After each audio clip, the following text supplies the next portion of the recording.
आपके लोगों को खरीदने की ताकत रखते हैं और आप बिकते हैं सस्ते में। अगर आपकी कोई कीमत लगाए और आपके मूल्य, आपके परिवार की जो आस्थाएं हैं वो इतनी मजबूत हैं, तो आपको कोई खरीद नहीं सकता ना। आपको 5 करोड़ रुपया देकर के आपसे कहेगा नहीं कि अपने बाप को गाली दो, आप देंगी।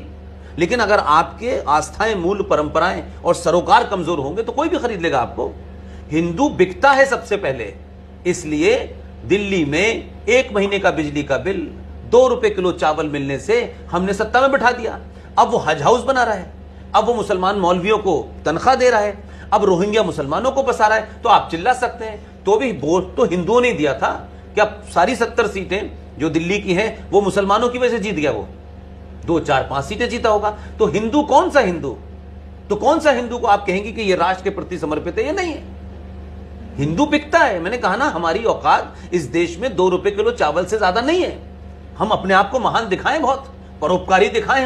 हम झूठ मक्कारी पे खड़े हुए लोग हैं। लिहाजा केजरीवाल जैसी मानसिकता सत्ता पर रहने के लिए, इससे पहले भी लोग यही कर रहे थे।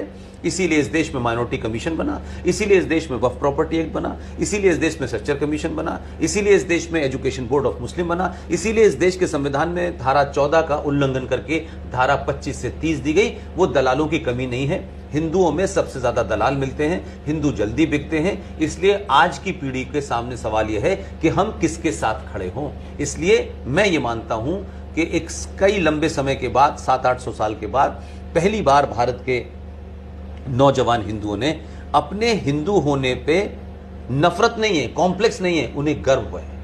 अपनी हजारों साल की जो सभ्यता है वो आपको ताकत देती है कि आपके पूर्वज कौन थे। सब आपके पूर्वज बिकाऊ नहीं थे।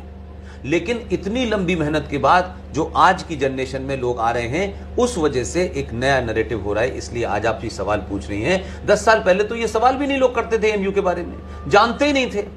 लोकल मीडिया को पीआरओ डिपार्टमेंट से 4 विज्ञापन मिल जाते हैं। वो इरफान हबीब के इंटरव्यू छापते हैं कि होली के रंग का मतलब क्या है और पिचकारी का मतलब क्या है। तो दवा तो आपके यहां है, वो कभी नहीं बिके।